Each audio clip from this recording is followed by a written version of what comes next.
I'm Rob, I'm John, and this is the Min1 podcast. where we talk all things Web3 and the rise of blockchain gaming. So John, the creator economy has always been a major part of Web3. Is that still the case? It is, but it's in stormy waters. Let's discuss.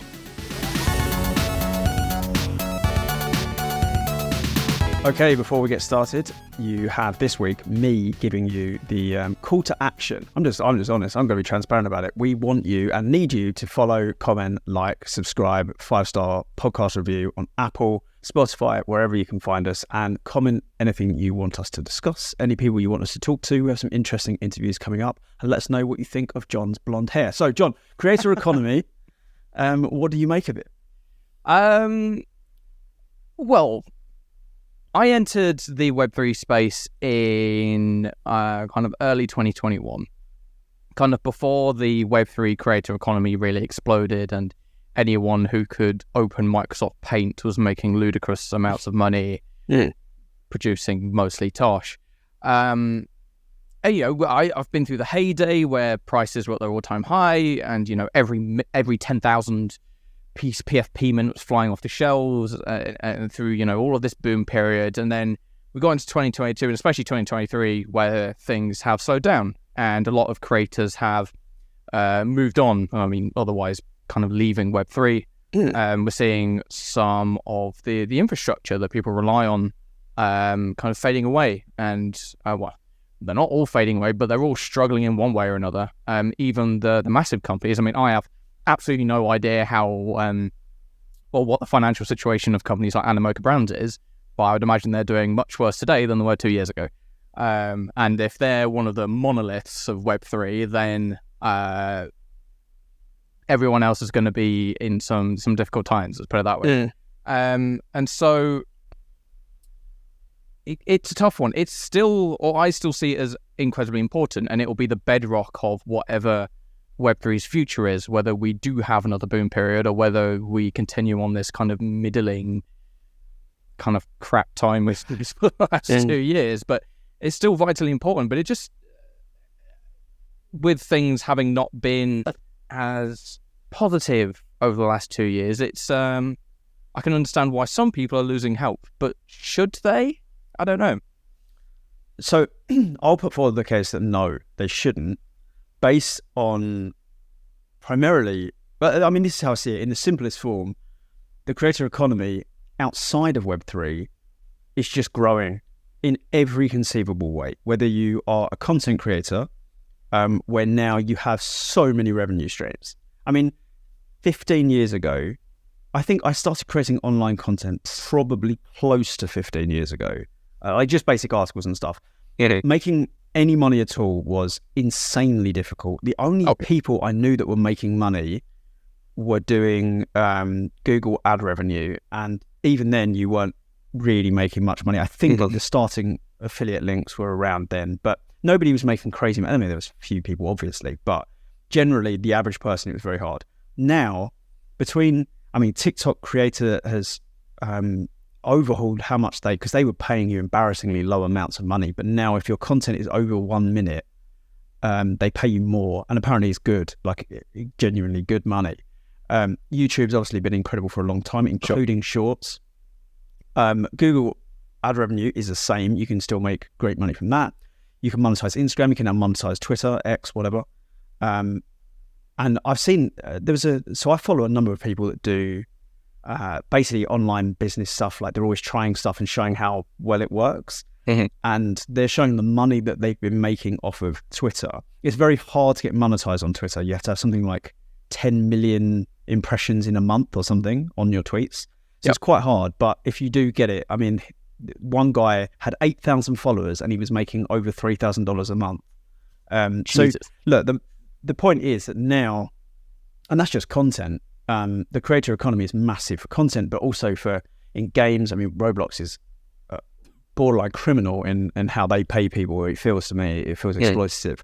But, look at Fortnite and their new creator suite, and there's everything is geared towards creators now, because everyone knows that is where user-generated content is just central now. It's central to everything, and it's important. And that, to me, the reason why I think that's a valuable indicator towards Web3's creator economy is because Web3 makes the creator economy better in almost every conceivable way. Do you want to... I've got a few points on that, but I don't want to continue my monologue. So do you want to go over a few things like why is Web3 powerful for the creator economy? But sure. I mean, I'll take a few steps backward first. I think when I was in my opening statement, let's call it, where I was being quite pessimistic, I was focusing on kind of the Web3 creator economy, which is in a rough place right now. The wider creator economy, Web2 is healthier now than it has ever been. I mean, as you said, 100%. It is easier now for anyone to make money on a whole range of platforms, or even on your own platform with, Google AdSense, and it is easier than it's ever been. I mean, I kind of plugged it at the end of last week's podcast. I'm starting this whole sim racing brand thing. Setting up the website and getting AdSense on that was so straightforward. Such a breeze now, isn't it? And now just doing the, starting up a YouTube channel and, starting to reach out to people, it's so much easier now to make revenue creating any kind of content online than it ever has been. I mean, I made my first YouTube video in 2010. This is a skate video? No, that was... I think that was 2013, 2014. I know the lore of John. That's still my most popular YouTube channel, funnily enough. Really?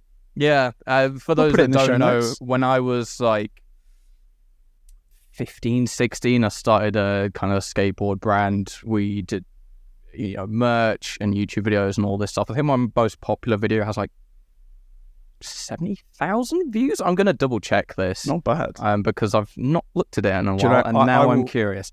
I'll offer, while you're looking this up, I'll offer my most popular thing, most popular video I've ever created was, nobody knows this.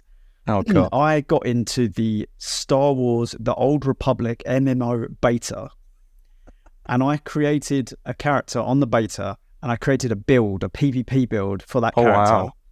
And I made a video about it, and it did 100,000 views in like a very short amount of time. So that's my most popular video. Nobody knows it exists. Nobody knows what channel that's on. The algorithm looked favourably on you that day. It liked Star Wars, apparently.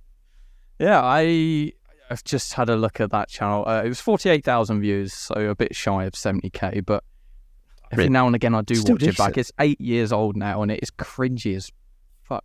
Anyway, that's what old content so I mean, I've been making videos on YouTube for Jesus Christ, it's literally been 13 years now. That's scary. Yeah. And not that I ever approached making content in that way as a money-making venture. I think what I'm kind of doing now with the sim racing stuff is the first time I'm going into it with that in mind. Yeah. But even 8 years ago when I was doing the skate video stuff, I mean, we were regularly having videos get like 2k views, 3k views. Some blew up and got like 10 or 20.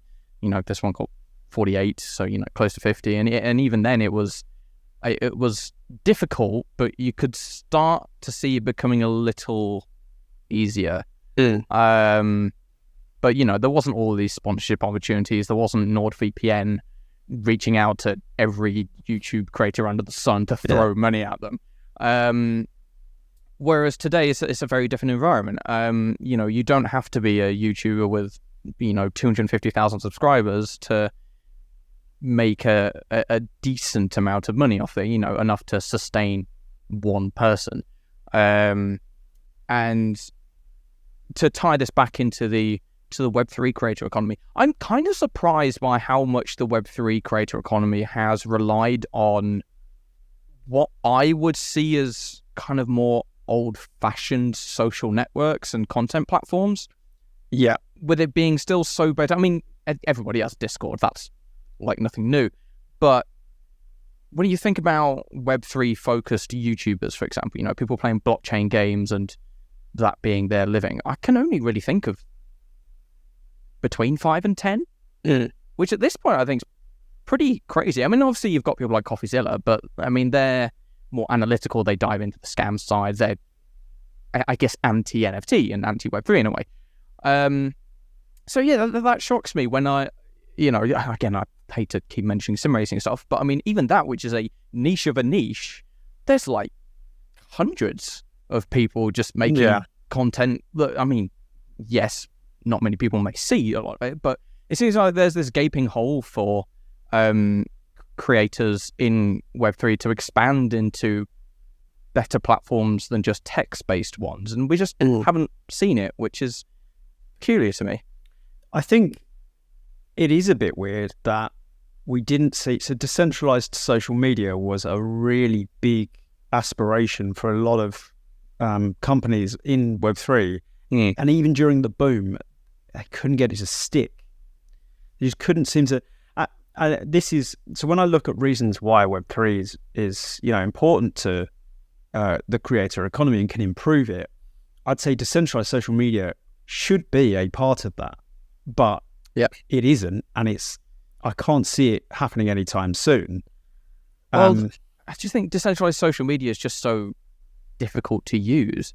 I remember when Mastodon first kicked off, and everyone rushed to it. It was like, oh, Mastodon's going to be the new Twitter, and then almost immediately people realized how difficult it is to use. Like, oh, I can't just join Mastodon, I have to join a particular server, and that means I can't see everyone's posts. And it seems like with a lot of these Web3 social media platforms, they just haven't hit the nail on the head when it comes to ease of use that a lot of the Web2 social medias have. I mean, even with things like Console, which is basically Web3 Discord, I mean, I don't think they're fully released yet, but even whilst the service or what I've seen of it is amazing, and I mean, I spoke to the creator Chris Castig at NFT NYC this year, even that hasn't, I mean, it is a Web3 take on a Web2 idea, and it means you can basically link your wallet to your console account and all this stuff, but it's still not as easy to use as a Twitter, an X or a Discord or a Facebook. It's not as easy as make an account and go. It's make an account and then link this thing, and then you have to be careful about which server you choose, and it's too complicated for the average person to just get on board and fly with it. Yeah, and I think the problem is, even if it was equal, even if you could sign up in all the same ways, social logins, and it was super smooth onboarding, I think it's going to be generations to come that it attracts more than your generation, my generation, I'll split us, your generation, my generation, and future and the older generations. Because for me, owning my own data is very important. Yeah. But that horse is fucking bolted. I can't get my data back. My data is long gone. There's why I am closing the gate, but I can't even see the horse anymore. There's no point in me doing it. And as much as I want, I do want control over my data, and I like that, I think the selling point is just too weak at the moment. And most people they're like, so what's the difference? Oh, you own your own data. Okay. It's a pretty pointless selling point, really, because it's like, yes, your data is yours, but it's not like you can capitalize on that in any way other than knowing some other company doesn't have a hold of it. And also, as you say, it's far too late. I think if you've been online for any length of time, especially for someone my age who's been online since, I don't know, 2002, 2004, like, obviously I wasn't posting on like message boards and forums back then, but I mean, having a more front-facing online presence since about 2010, I guess. I mean, I've put so much stuff on the internet right now that using a privacy-focused service literally serves me no purpose. Like, there's so much of me online that I don't really have any more value to give to the internet that a privacy-focused service is going to, protect me from. Like, Amazon already knows everything it wants to know about me. So does Google, so does Netflix, so does YouTube. Like, there's nothing they don't already know about me. This is what I mean. The next generation, though, like people that are probably like older than my son. My son's 18 months, so older than my son, but including my son. I think around the age where they're starting to have their own online presence, not using YouTube. Kids is just using their parents' YouTube account that's signed into kids. But once they have their own online presence, I think the next generation will perhaps be more wise than we were to it, because it grew with us. Like, we didn't even know data. Data become a commodity, but as data was becoming a commodity, I had no idea it could ever be or would ever be. Yeah, exactly. I didn't realize it was being taken from me. Yeah, we didn't realize what we were giving up and how valuable that would be to a company who wants to take advantage of that. But do you think we will...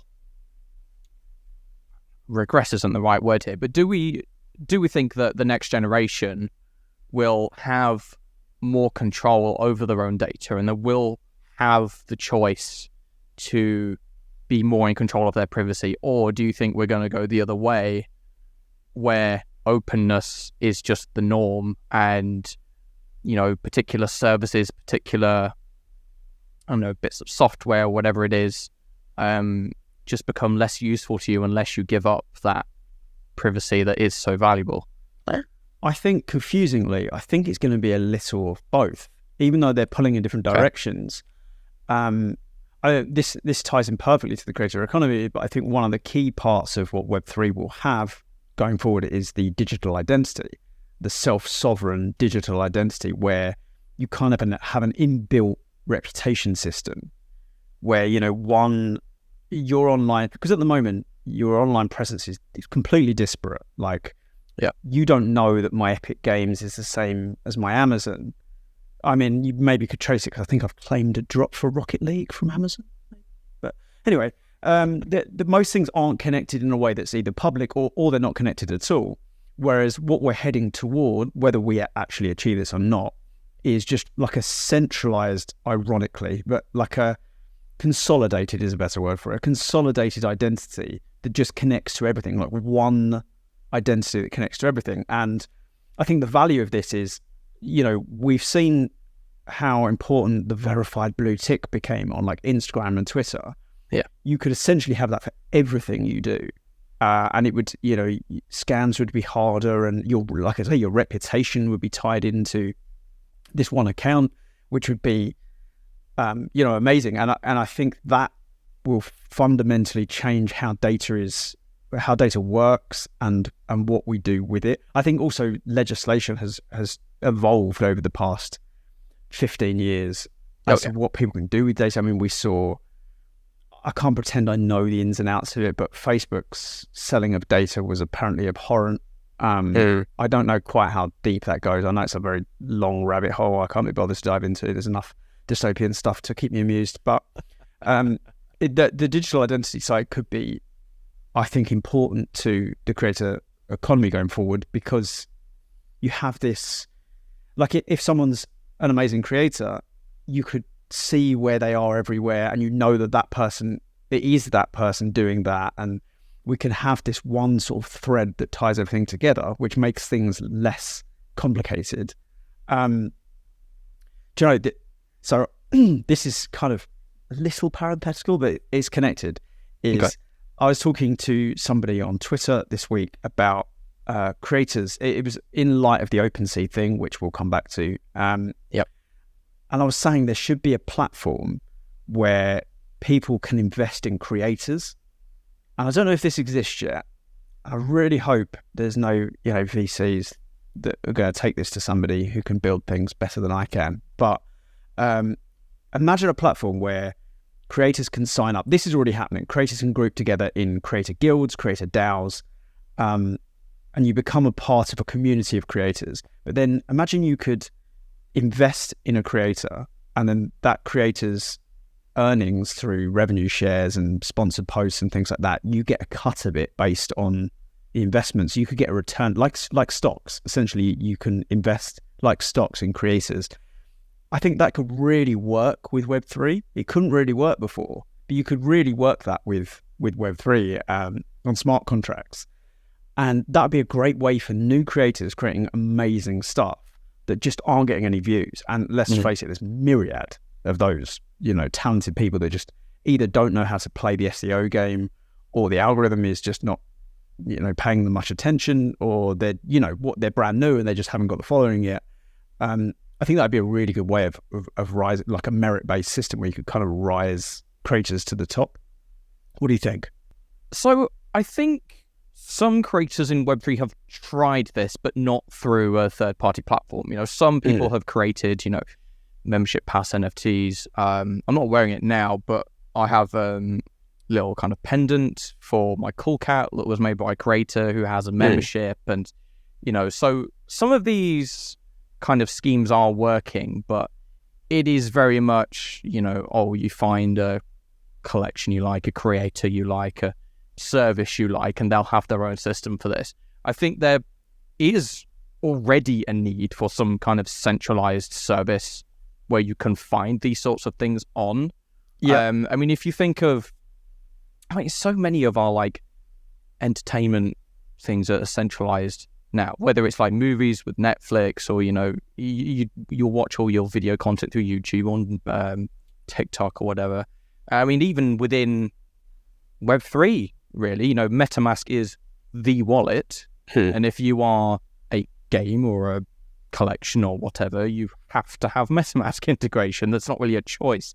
So I do think something should come up for kind of membership passes, or systems of that ilk for creators. And I'm crucial. I think they could be especially in times such as right now, they could be a really great way for Web3 fans to support the people that they want to get through this period and hopefully see them through to better days, let's say. Stuck at 6 p.m. springs to mind for this. I think it was about a year and a half ago when he sold his initial Timekeeper NFTs, which were ruinously expensive. But the whole point of them was, hey, I want to do this full time. I'm only going to sell like 12. I think he eventually minted a few more, I believe. But I think it was initially a run of 12. And it was like, hey, if you're buying this, you're supporting me. Like, yes, I'll give you, for his game tag, I'll give you like particular perks and particular things. And, instead of having to buy NFTs, I'll just send them to you and that kind of thing. But the essence of it was, you'll be supporting me to have a career in Web3. And I was like, yes, that sounds like something I want to be a part of. So I bought one of those Timekeeper NFTs back in the day. And I kind of wondered why more creators weren't doing that sort of thing. I guess some creators are, but they're not doing it so explicitly. Like, if you're an artist that does a drop every week, then, you're creating NFTs or whatever it is you're creating in the space, and you're sending them to an audience, and, it is implied that you will continue to do so. I don't think many people are as explicit as Sucker 6 PM were, but I think especially in times such as now, there's opportunities for creators that are struggling to be explicit in that, because it is something that we see in Web 2 a lot. I'm constantly trying to find new content creators on YouTube, just because you never know who the next big person will be, and you get recommended all sorts of stuff. But it is so common for small time YouTubers or content creators on any platform really to have a Patreon. Like, it used to be back in the day, like, oh god, you have a Patreon, like you're asking for money for people, how dare you? And nowadays, just like, I like what you do, and I'll give you £3.50 a month. Like, it's become far more normalized than it was, and these are all tools at creators' disposal that, if you want to succeed as a creator long term, you have to be utilizing. I know you sold passes for token gamers, you've utilized that to a sense, and that some NFT collections do have membership passes, but they don't tend to, I don't know, it's not like they don't work in the same way, but there's a disconnect there. Like, I have a cool cat, but I bought it on the secondary market, and yes, it gives me perks, but I don't view it as like a membership, or this is going to, I guess it does have utility and it does give me things, but I don't know. It's just, I guess I view it in a different way. I don't know if that makes sense. But it's rather than it being I'm going to support the Cool Cats team and what they're building, it's I want to benefit from what they're building, so I'm going to own this NFT.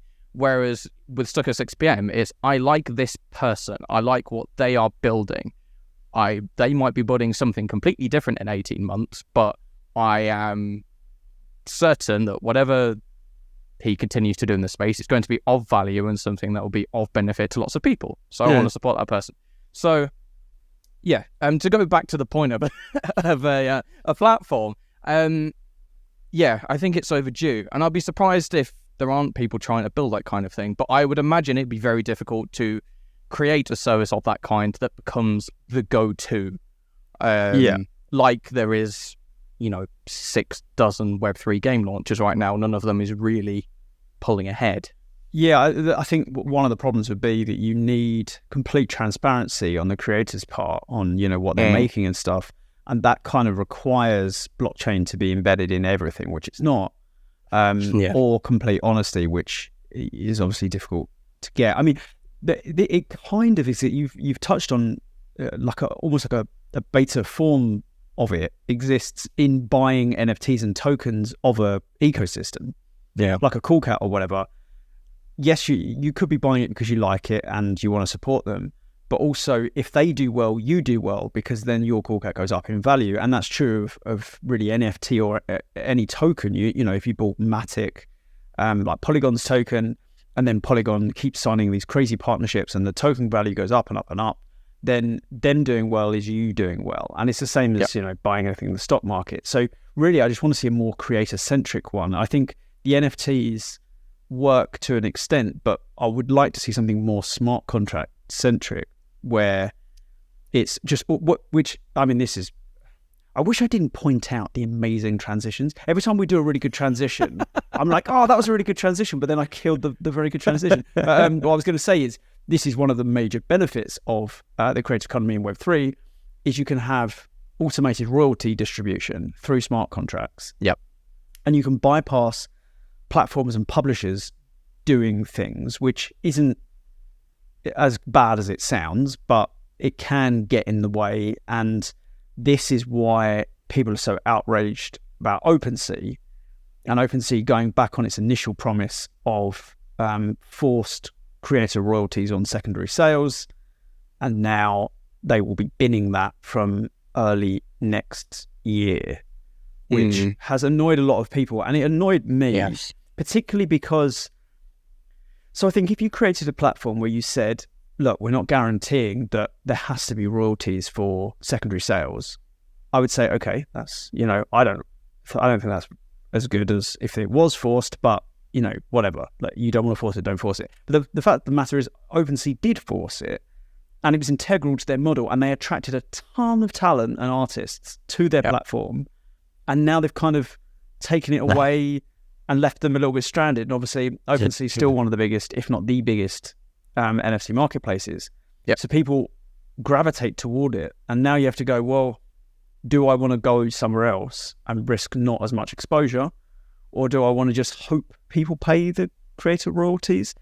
And I know that immediately, as soon as I read this news piece, I knew some of the common criticisms of people getting upset would be, well, you can circumnavigate it anyway. You can, like we've talked about before, where people avoid paying that cut to the creator by just trading it to them for free and then sending the cryptocurrency separately as the payment, whatever. Like, there's a million ways around it. But that doesn't seem to me to be the point. Just because you can get around it doesn't mean you should enable people getting around it. Yeah. It's a weird one. It's odd. I saw a lot of people on Twitter comparing this news from OpenSea to what Blur did from the start. Yeah. I mean, obviously, when Blur came out, it stole the majority of OpenSea's market share until they kind of reacted initially by basically doing not removing their on-chain royalty enforcement tool, because I haven't made it yet, but basically following Blur's path, and then they got backlash, they pedaled on that, and then developed the on-chain royalty enforcement tool. But I think this, unfortunately, is kind of the inevitable end point to something that was a short, what they saw to be a solution to a problem that kind of came out of the blue. Yeah. I don't think they saw Blur, entering the space and immediately taking the lion's share of market share in the space. That's better. And their on-chain royalty enforcement tools, a way for them to kind of claw some of that back. But ultimately, it's they're then tasked with maintaining, continuing to develop and then maintaining a tool that the sole purpose of it is to prevent NFTs from being sold on other platforms and, forcing them to be sold on platforms such as OpenSea if the creators decide, and they don't get too much benefit out of that. I know a lot of people say, how dare OpenSea do this? But I don't think it's really going to affect their market share all too much. I think the people that use OpenSea are going to continue to use OpenSea. Now creators, don't have a choice of what marketplaces their NFTs are sold. I really don't think it's going to change much. I agree. Like it is, doesn't that feel worse? In a way? It does feel worse. It is worse. But it doesn't. It's kind of bad news with no upside. I do feel for the creators that have been affected by this. I do think it's. Well, look, if you were not selling your, but using this on-chain royalty enforcement tool to prevent your NFTs from being sold on Blur, for example, like as a creator, in kind of real money bottom line terms, what were you actually losing out on? I think if you were a small-time creator, this sunsetting of the enforcement tool, I don't think it's really going to affect you that much. I think it's more what this sunsetting of the tool means rather than what the actual end result is. Like if you're, I don't know, a Yuga Labs and you have, I'm not saying they do have this, but let's say they have 2% royalties on every sale, then it could have an impact, sure. But I mean, take it from someone who sold a lot of NFTs in 2021. Like the royalties were cool, but you're making far more from primary sales than you ever are from royalties. So I guess it's looking at the long game though, right? Like, yeah, I mean, I guess there's a long game, but I mean, if there was a secondary market that was busy, if you're a creator that sells NFTs every week, or you do a big sale once every few months, then yes, this move is going to change how you operate in particular ways. You're like, okay, maybe I have to move this forward and change a little about how I operate. But I don't think it's a move that's necessarily going to like kill any creators off or, not make them leave the Web3 space. Yeah. I mean, I think yes, it's negative, but it's, as a creator, I mean, it's literally in the name. You're a creative individual. You should be able to come up with ways to obtain revenue in other ways. And I don't mean that to disparage creators out there, but we've been talking about the creator economy and how there's so many ways for creators in whatever space you're in to generate revenue nowadays. And yes, this move from OpenSea restricts one of those ways you could have made revenue, but both in Web3 and Web2, there's still so many ways to keep going. And I think if you're a creator that people care about and people care about your work, then they will be willing to support you now more so than ever. Not because of the situation in Web3, but because that's just what the state of the creator economy is in. Even in times where, the economy's fucked everywhere, when it comes to the creator space, people are genuinely happy to support one another if they think that what you're providing, whether it's art or software or tools, is worth paying for. So, yeah, maybe that's an unpopular take on it, but I don't know. I think it's a messy issue.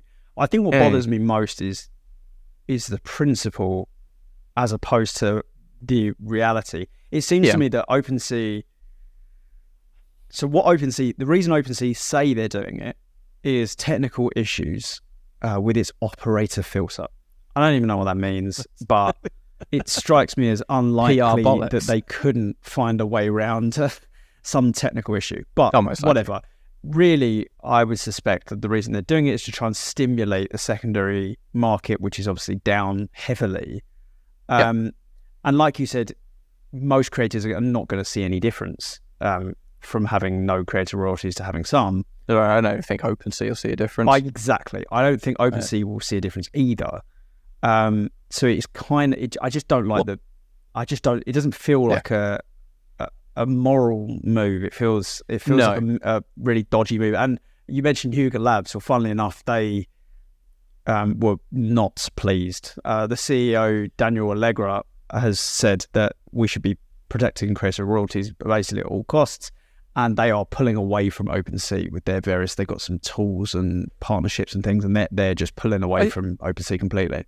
My problem with that, there's several problems I have with that. One, if you're buying anything from Yuga Labs, you're not doing it on OpenSea.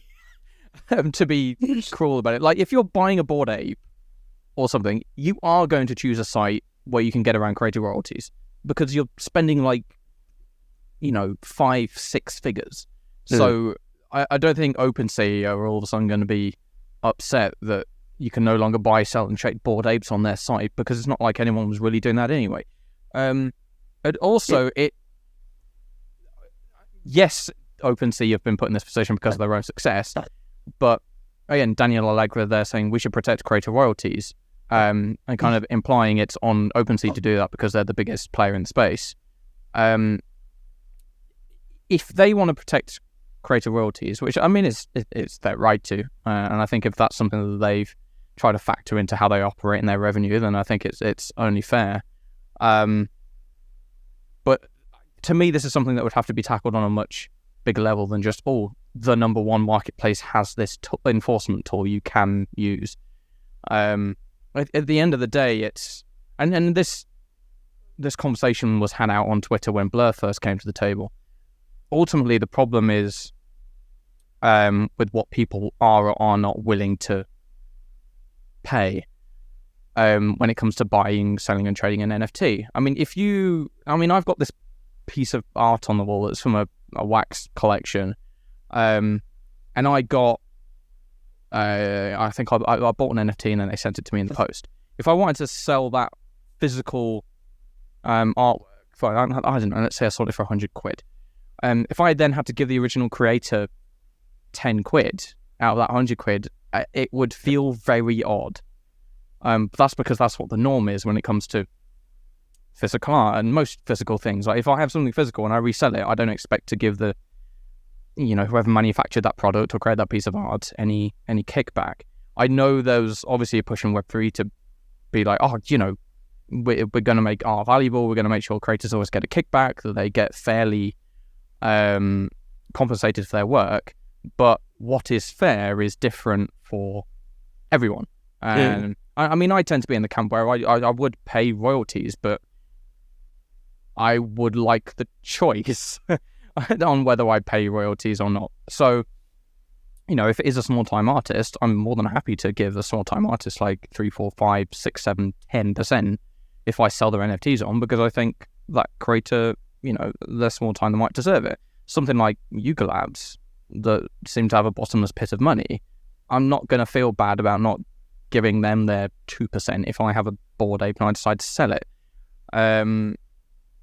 So I don't know. It's difficult because you can't help but cast the net wide, and you end up catching the new emerging artists in with Yuga Labs and the big ones. But your point about physical art is a good one, and I don't know how comparable they should be or are. But obviously they are comparable because one's physical, one's digital, but they're artworks. But if you look at things like music or screenwriters, they get royalties and residuals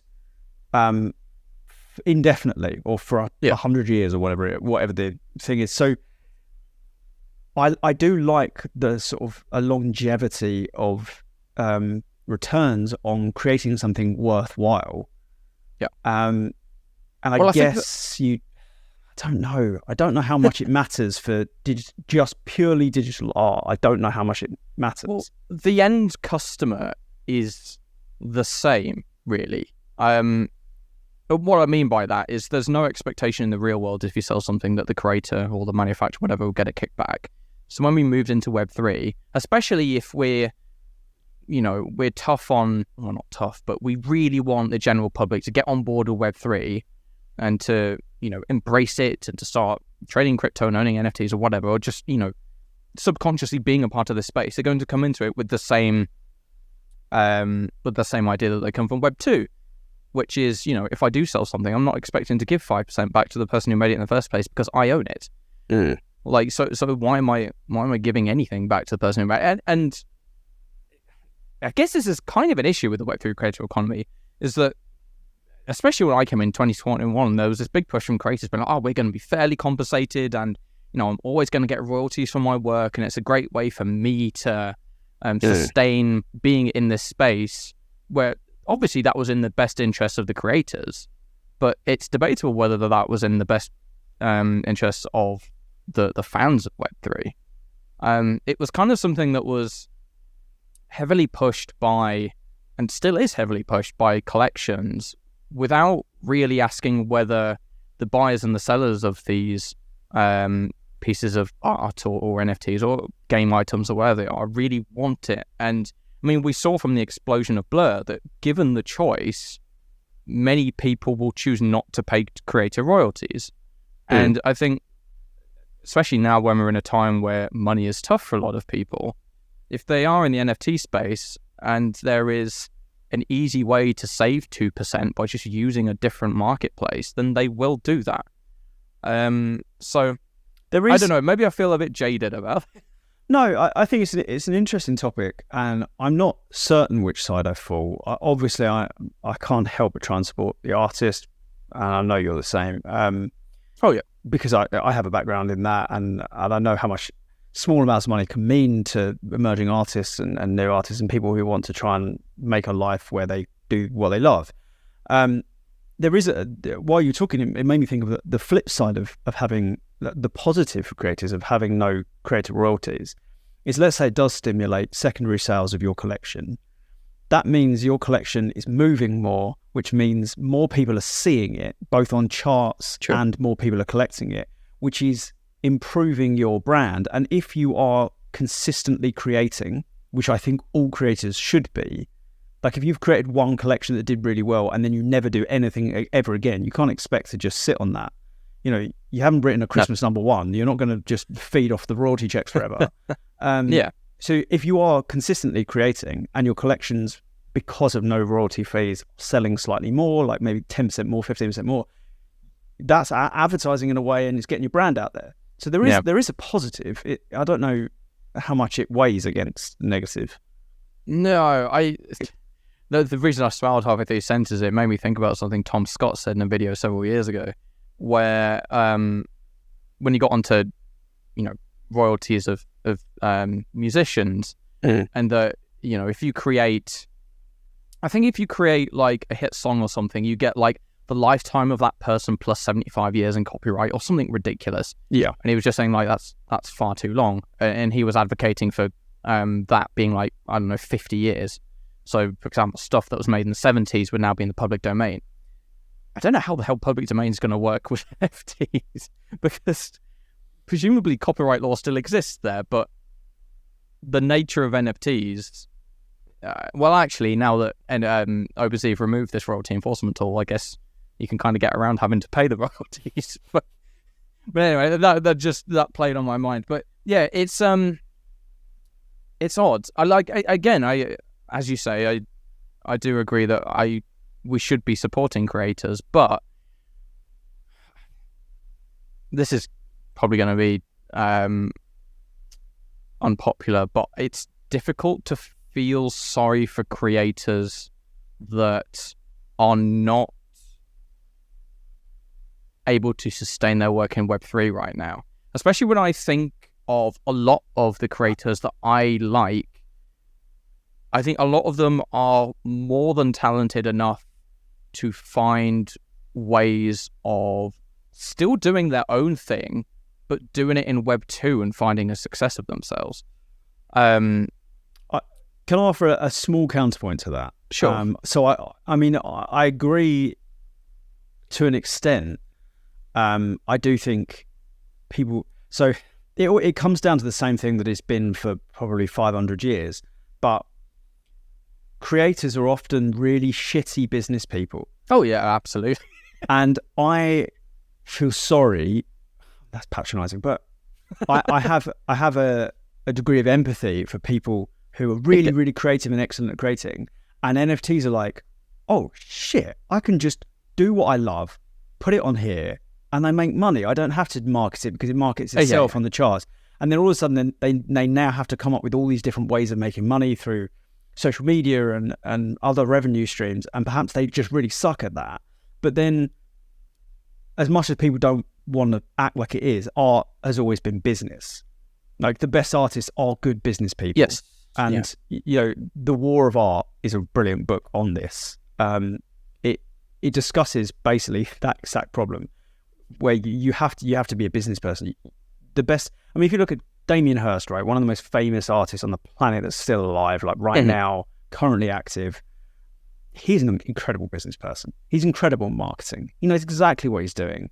Yeah. And that's why he's so successful. Whereas talent is not equal to success in almost any field. And I think during the bull run of NFTs, it was more true. You can't be more or less true, but it was closer to true than it's ever been in the history of art. Because if you created a really cool collection, someone was going to find it and it was going to climb the charts, and you'd make good money out of it. And it's never really been that much of a meritocracy before. And now all of a sudden it's just been taken away from people. And it feels like the creator royalties are the last vestige of that heyday, Yeah, I feel like a lot of creators, being emotive types generally, they like that kind of ease of having an NFT and having your small community on Discord and having your little group of people on Twitter, and just having the community is what separates being an NFT artist from just being someone on Fiverr. Is you have a little community of people that really enjoy your work and blah blah blah, which is again from like a happy-go-lucky, I have lots of friends and they enjoy my work, and smiles and good times is great. But having that but not being able to pay your bills is not a great situation to be in. Whereas using your skill set, and even if you did, do stuff on Behance or Fiverr or something, and go do some freelance work for, I don't know, a white-collar law firm or so. I don't know, but there's plenty of things, especially as a graphic designer, coming from someone who spent an incredible amount of time on platforms like Fiverr and Behance back in the day, making art for pitiful amounts of money. If you, this was back when I was like 15, so I didn't care. Like, a Fiverr was a lot of money when I was 15. But, there's numerous artists in the wax space that, with their body of work, could very, I'm not going to say easily, but they have the skills to go out there and do incredibly impressive things in industries that will pay them much more than they're getting for their NFT sales. Let's put it that way. Yeah, probably. And it's not easy. It's difficult. And there is, a lot of us prefer the safety of being, well, hey, I've been doing this for like 2 years and I've got my community and blah, blah, blah. And yeah, the money isn't good, but it could be better in the future. And I think, I'm not saying all the NFT artists should all of a sudden give it up and go jump on Fiverr. That's not what I'm saying.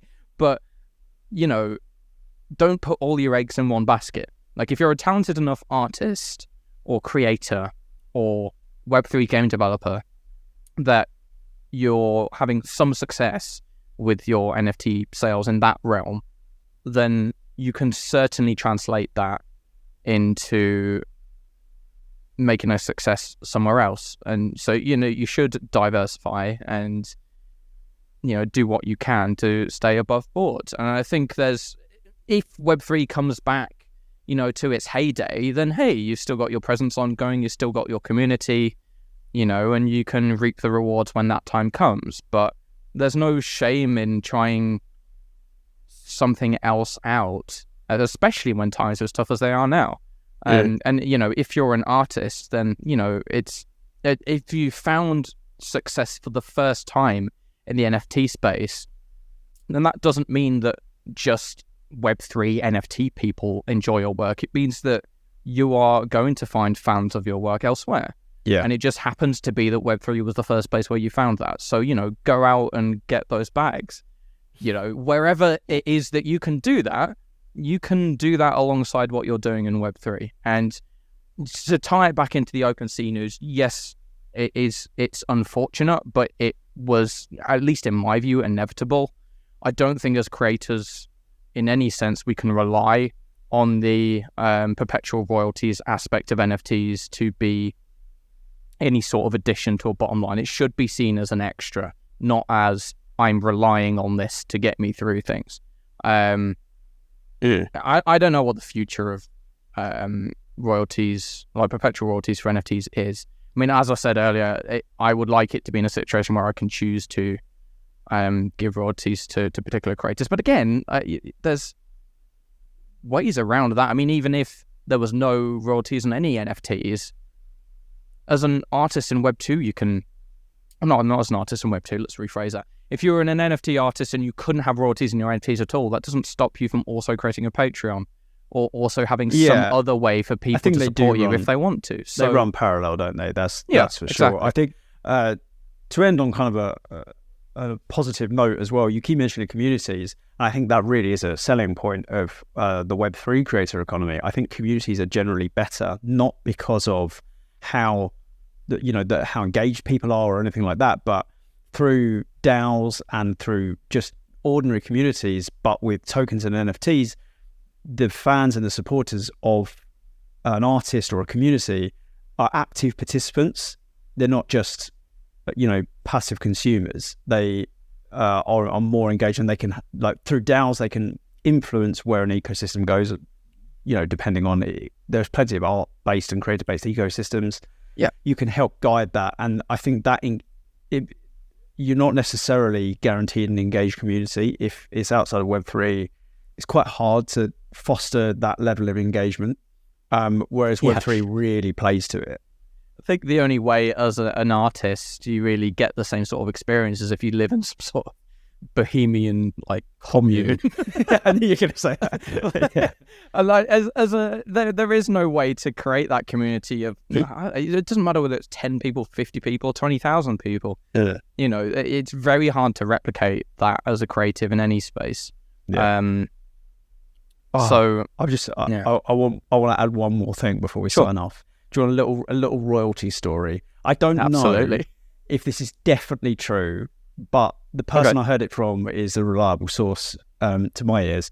So, do you know the story about Happy Birthday and royalties?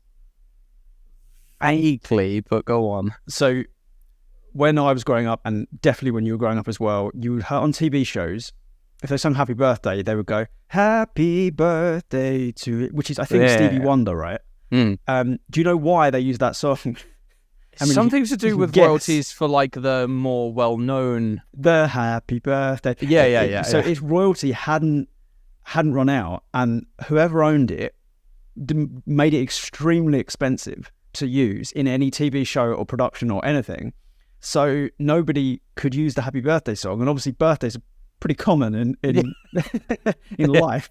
So they happen in shows all the time. So everyone would use Stevie Wonder's one because they could afford to use it. And that's why, when I was growing up, you never heard the normal Happy Birthday song.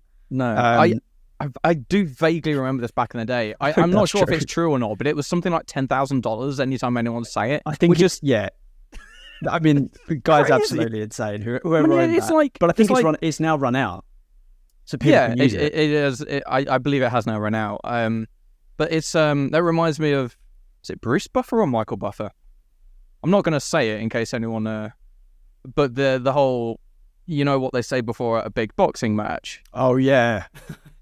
I don't know if he has copyright on that, does he? Yeah, it's like $250,000. Well, I know every time he announces, he earns an absolute ton. Unbelievable amount of money. But I thought that was just because it's him saying it and people want him saying it, like the Big Brother voice. I think it was. I mean, it was a joke for a while, whether it was legitimate or not, I don't know. That was no idea. Oh my God, you've said that must have been a lot of money. Royalties are so funny though, aren't they? Like when the way some of these were, like, I mean, About a Boy, the book About a Boy by, is it Nicholas Sparks who wrote that? And yes. that's based on the son of somebody who wrote Christmas #1 and basically never had to work because he was only. But as funny as that premise is, it's true. It's actually true. Like the amount of money some of the Christmas #1s earn just from every single Christmas being spammed on every radio is what? Like if you wanted a moonshot way of making money, you get yourself a Christmas #1 that lasts the test of time and you'll never have to work a day in your life. Absolutely insane. Yeah, no, if you have the opportunity to buy into any of Michael Bublé's back catalogue, then go for it. He must love Christmas. Oh, I'm just going to... I know we're getting close on time, so the last part about the creator economy, now you brought up Christmas is it's like the golden month for the creator economy. Everywhere, whether you are using Google AdSense or whether you're on YouTube or whatever it is, it seems to be a very lucrative time of the year for creators. So I know we're a few months away from it, but if you are a creator that is looking to find a way to bolster NFT Christmas coffers, Christmas anything, or any kind of you can have this as a gift, or I'm having Patreon subscriptions at 50% off for Christmas, like anything, and people just go for it. So it's a good excuse, isn't it? Yeah, I mean it is an excuse, and people fall for it. And I don't say fall for it; that's a bad way of putting it. But it's a more giving time of the year, sure. Yeah. But anyway, I think we've they've done a pretty good deep dive on the current state of the creator economy in general, not just Went Web3. deeper than I thought. So yeah, no, that was a good chat. That was episode 77 of the Mint One podcast. Rob, where can we find you? Find me tokengamer.io, and as of probably when this podcast is out, a complete redesign of the website is happening. We are streamlined, and please find bugs and problems with it and shout at me for messing up so I can fix it. At Token Gamer News, and then find me on LinkedIn. John, where can people find you? It's a very nice website. Thank you very much. Very You've much seen like the beta. Yeah, no, it looked great. For me personally, it is at Hydropowerd, HYDROPWRD, on every social media. If you care at all about what I do outside of Web3, it's topsplit.gg or at topsplitgg on all the socials. I'm really enjoying doing that stuff right now, so I'm just going to keep plugging it. Yeah, I think by the time you hear this, me and Rob will have been to the WorldCoin Orb thing. Hopefully, yeah. In London, so yeah, we'll let you know how that was. But until then, thank you very much for tuning in. Like, comment, subscribe, 5-star podcast review, follow us on Twitter at Mint1Pod, all that good stuff. And we hope you tune in again next week.